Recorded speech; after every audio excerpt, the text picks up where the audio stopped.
Hi everyone, in today's video we're going to have a look at the difference between bodies and components and what to use when and how to keep yourself organised.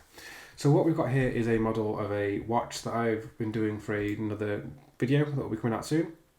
So at the minute, what I've done is I've not kept anything organised. If I go into bodies, you'll see that I've got 62, give or take, different bodies, no organisation, no names or anything like that.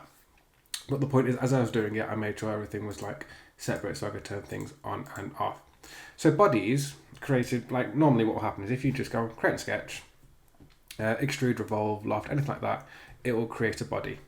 Now the bodies on their own, if you build up enough bodies, that's how you then create different shapes and that sort of thing. If you're just doing something just to render it and to look nice and not be functional, you can just keep things as bodies yourself. And what you can do if you want to, rather than just have like body 1, 2, 3, 4, so on, if you double click, you can start to give it names like that, which helps with the organisation. What then comes to like with components, if you want to start keeping things organised, if you start having things grouped together. So for example, if I was to zoom in on my watch, if I have things like all the dials here, say that I need to have all these grouped together, I could make a component and drawing those all together, and then what I can do is have a separate component and name those as all those parts and have all those as part 1, part 2, part 3, part 4 and so on. So in terms of like keeping it tidy and keeping it all organised, there's that.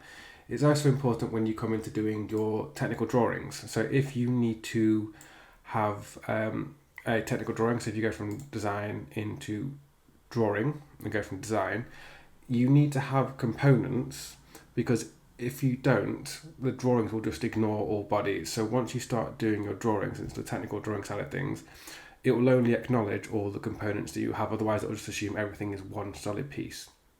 So the main gist of it really is, if it's not a functional thing, if it's just to look cool, to look pretty because you want to model it, you can keep it just as a body.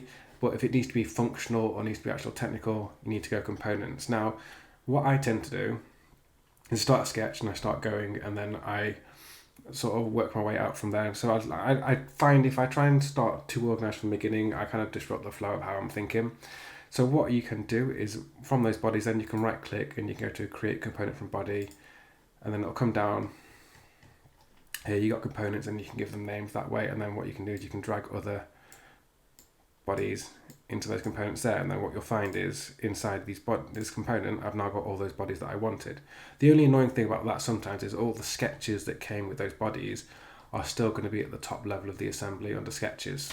But it's not a big deal, just a little bit annoying sometimes, but it is what it is. What you might find as well is if you suddenly go into component, it'll start to ghost out other parts. That's totally normal. It's trying to help you out, because what it's trying to do is if you've got parts that are interacting with each other, it means you can sort of like grab inside faces and that sort of thing.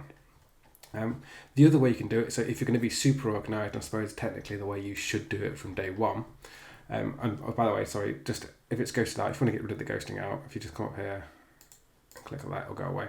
So if you're going to be super organised, what you would do is right click at the top, go to new component, or go to create a new component there, and start from the beginning with new components. Now that's really is that if you're being super organised, you know exactly what you're doing, do that from there.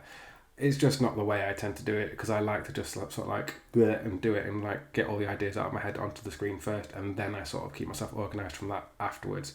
Totally down to a preference thing, just how you prefer to work. But that's the main thing about having bodies versus components. So if it's just about a render and making something look nice and cool, but doesn't have to function, don't have to have technical drawing like that, you're fine keeping it as bodies if you want to. It does make it a bit easier to have separate bodies, so that when you're adding materials, it doesn't add it to everything at the same time.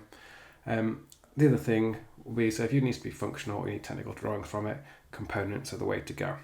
Hopefully you found that useful and interesting. If you've got any questions, please leave a comment down below or email me at designwithsimon@outlook.com.